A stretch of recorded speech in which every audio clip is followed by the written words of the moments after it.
इस जगत में एकांत कथन को प्राप्त होने वाले जीव मिथ्यात्व को प्राप्त हुए हैं, वे एकांतमती कहलाते हैं।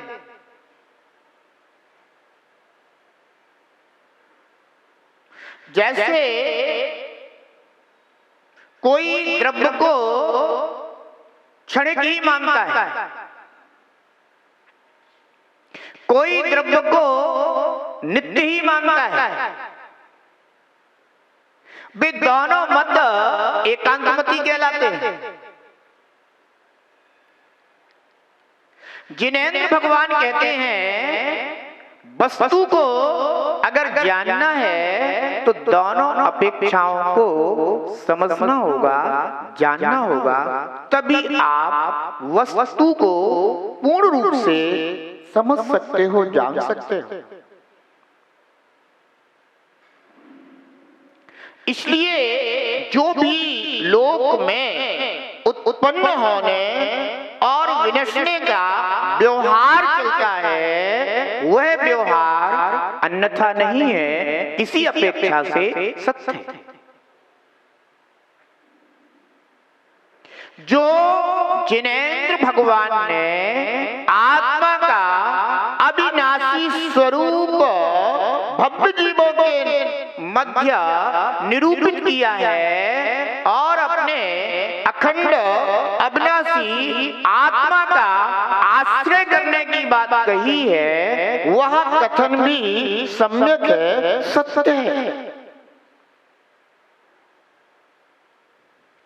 अगर आत्मा में उत्पाद्य यह स्वभाव नहीं होता तो फिर आत्मा जिस एकांत अवस्था में था वैसा ही हमेशा के लिए रहा आता। फिर मैं शुद्ध बनूंगा, तू बनेगा कैसे जब तुझ में प्रणमन ही नहीं होता, तो तू उस अवस्था को प्राप्त कैसे कर सकता है। इसलिए प्रभु ने द्रव्य को सत्स्वभावी कहा है और वह सत उत्पाद्य द्रव्य स्वरूप है। ऐसा जो भव्य जीव श्रद्धान करता है, ज्ञान करता है, वह जीव जिनेंद्र भगवान के प्रवचन पर श्रद्धा व्यक्त करता है। पर जो जीव एकांत से अपने को पर्याय मात्र मानता है, वह जिन्मत से बाह्य होने के कारण दीर्घ संसार में ही परिभ्रमण करता है, क्योंकि वह अभी निज वस्तु को पूर्ण स्वभाव से जानता नहीं है, मानता नहीं है।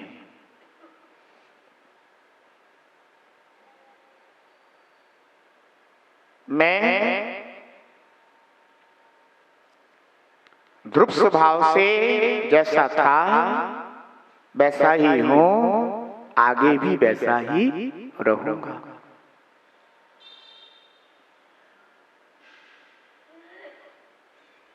पर्याय स्वभाव से मैं प्रणमनशील था, प्रणमनशील हूं, आगे भी प्रणमनशील रहूंगा।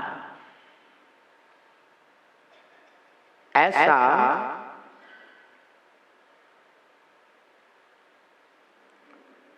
नित्यानित्य स्वभाव मुझ आत्मा का है।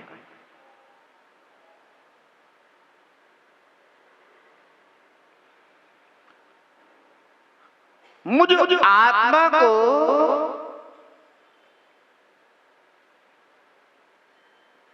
अनादि से जो कर्म बंध है, वह अपने आत्म स्वभाव को ना पहचानने, ना जानने के कारण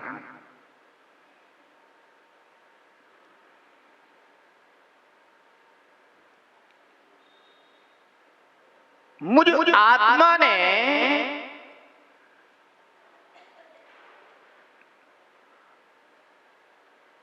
आज तक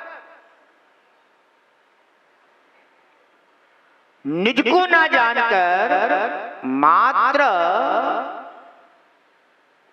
पर्याय जीवन के योग्य पर पदार्थों को ही हितकर समझा, यही जीव के लिए कर्म बंध का कारण बना है। क्योंकि पर पदार्थों में जीव की राग द्वेष मोह की मान्यता बनती रहती है। जब तक आत्मा में मोह की राग द्वेष की मान्यता है तब तक यह जीव अवश्य कर्म बंध को प्राप्त होता है। इसलिए आचार्य भगवंत कहते हैं कि ज्ञान दर्शन स्वभावी निज आत्मा को जानो, वीतराग स्वभावी निज आत्मा को पहचानो।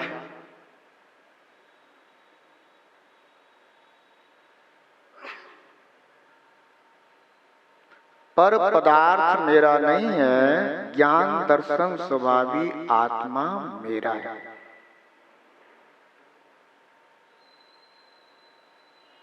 जब तक यह मान्यता परिवर्तित नहीं होती तब तक यह जीव कर्मबंध की परंपरा को निरंतर आगे बढ़ाता रहता है।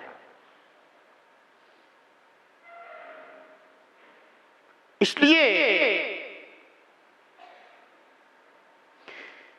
अनंत गुणों के पिंड निज भगवान आत्मा की जो भव्य जीव श्रद्धा करता है, ज्ञान करता है, मैं शुद्ध ज्ञान दर्शन वीतराग स्वभावी एक चेतन आत्मा हूं, ऐसी श्रद्धा जीव के जब प्रकट होती है तब जीव अपने हित का मार्ग प्रशस्त करता है।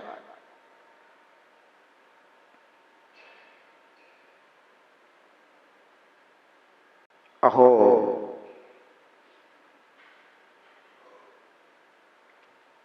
कहाँ तो मैं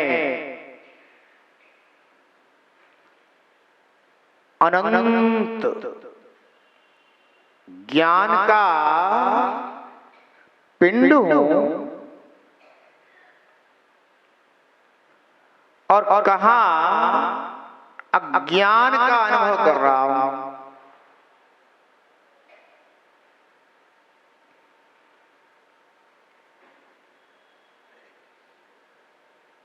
अनंत ज्ञान पर्याय मुझ द्रव्य में भरी पड़ी, पर भूल के कारण मैं अपने को शुद्ध ज्ञान पर्यायमय ना जानता हुआ अज्ञान पर्यायों का ही वेदन कर रहा हूं।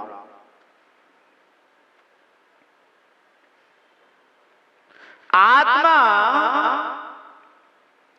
शुद्ध ज्ञान दर्शन वीतराग स्वभावी है। राग द्वेष आदि जो परिणाम है, क्रोध मान माया लोभ आदि रूप जो विभाव परिणाम है, ये मुझ आत्मा के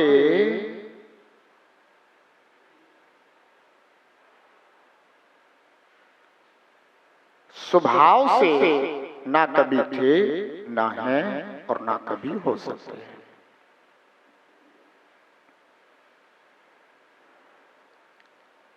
में आत्मा रागादि भाव से भिन्न वीतराग स्वभावी हूं। जब तक ऐसा भेद विज्ञान उद्घाटित नहीं होता, विभाव और स्वभाव के मध्य, तब तक ज्ञान निर्मल नहीं होता।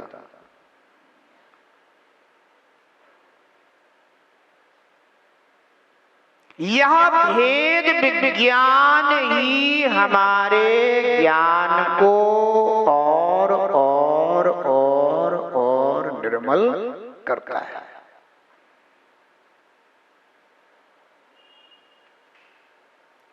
जैसे पानी मलिन है,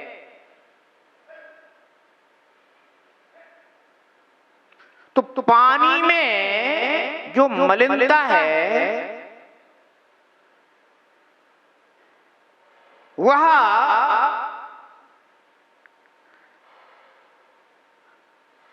दोनों की चूंकि एक क्षेत्रावगाह संश्लेष अवस्था दिखाई दे रही है, इसलिए पानी को मलिन कहा जाता है।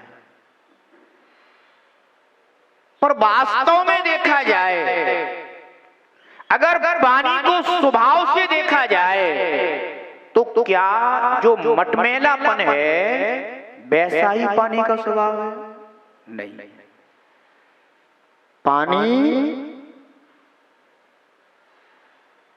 अपने स्वच्छ स्वभाव को लिए हुए, और जो पानी में मैलापन आ रहा है या मटमैलापन आ रहा है, वह मिट्टी के कारण है।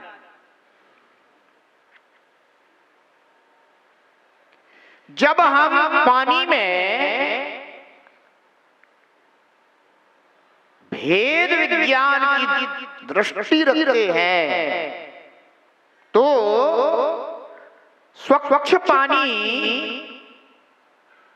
अलग आता है और मिट्टी वो अपने अलग जानने में आती है।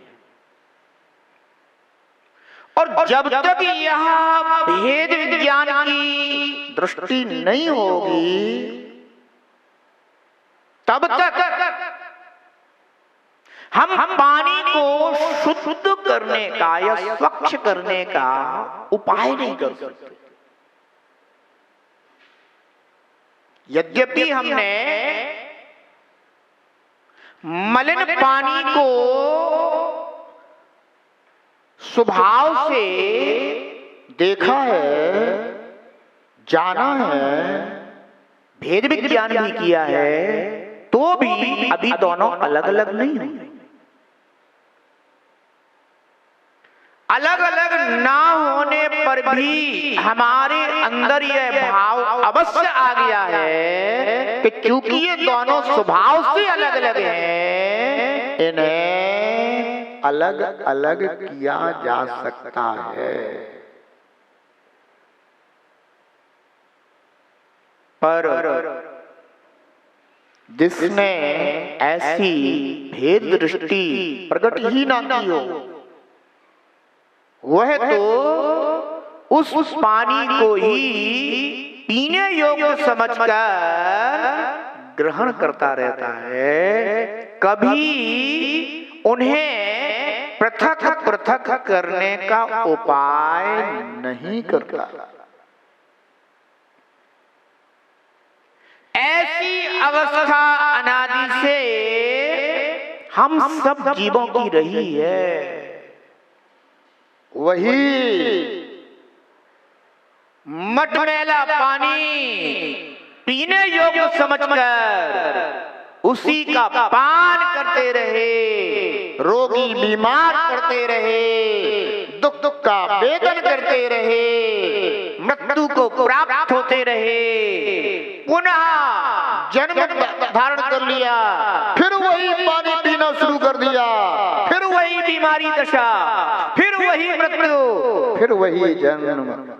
ऐसा ही अनादि से आज तक जन्म मरण का चक्र अनवरत बना हुआ है।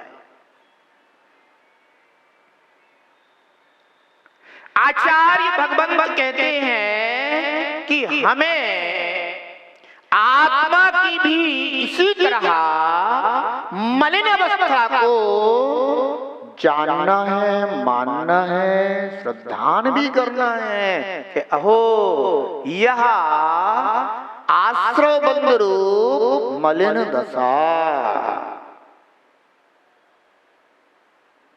पर यह मलिन दशा ही अनुभव करने योग्य नहीं है, यद्यपि अनादि से यह बंध दशा ही अनुभव की है। उसके फलों का भी अनुभव किया है, पर कभी भी स्वच्छ जल की तरह शुद्ध आत्मा को नहीं पहचाना, नहीं जाना, भेद विज्ञान नहीं किया।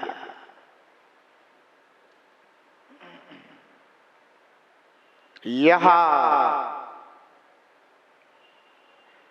द्रव्य कर्मों की मलिनता, नो कर्मों की मलिनता, उसके फल राग द्वेष,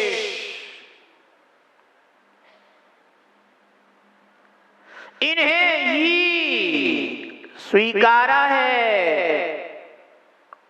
अपना माना है, तो इन्हें ही भोगा है।